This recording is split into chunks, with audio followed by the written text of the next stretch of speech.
My background isn't in global economics at all, but it's actually in offshore racing. I used to sail solo non-stop around the world, which was a bit crazy because when you do that, you take everything you need for your survival for that 3-month journey and you manage those resources down to the last drop of diesel and the last packet of food. And no experience can ever give you a better understanding of what finite means, because when you're on that boat in the middle of nowhere, what you have with you is all you have. There really is no more. And I'd never translated that understanding of finite that I felt on the boat to anything outside of sailing until I set foot off the boat at the finish line.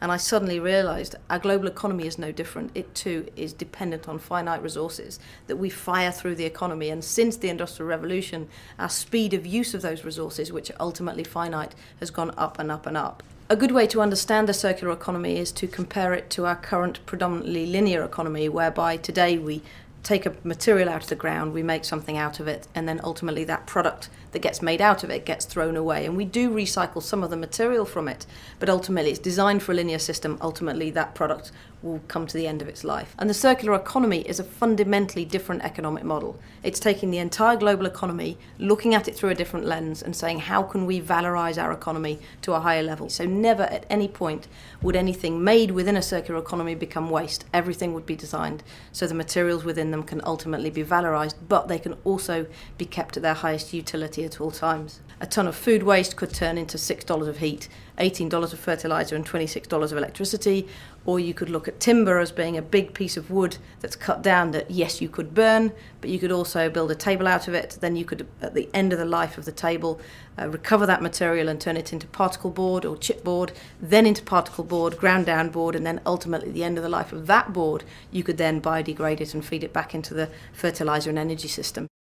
One of the things that really struck me on my journey of learning was just looking at basic resource prices. Look at the commodity indexes of the last 100 years. We saw that price come down for a century, and then in just 10 years, those raw material price decreases were just wiped out. The problem is those prices have more volatility in them than we've ever seen before in history.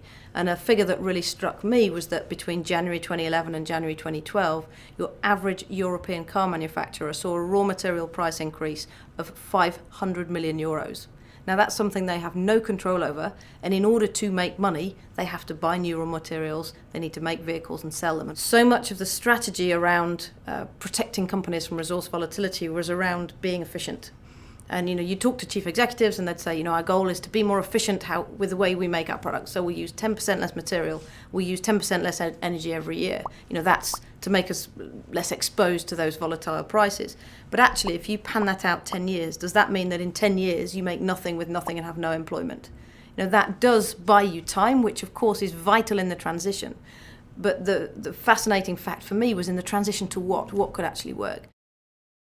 There is often circular activity already in existence within the business. So sometimes the first step is identifying that circularity and then building on that. So for example, with Renault, with whom we've worked now for many years, they already had remanufacturing. They already had this incorporated into much of their design. But when you look at it as a whole systems approach, rather than the design of the cars here or the remanufacturing being something separate, you suddenly end up with a systemic change that can happen through the whole business. The role of the circular economy is not trying to improve what we have at the end of the pipe through a lot of consumer engagement or recovering higher values of materials from what we have in the economy today, but it's going to the beginning of the pipe and it's building a system that can really run in the long term. So it's working with businesses, with regions, with governments, and ultimately at the end with individuals to build a system whereby people have the choice to switch to more circular models. You could ask the question, how would you get people to switch to more circular models? How would you get them to buy more circular products? And I think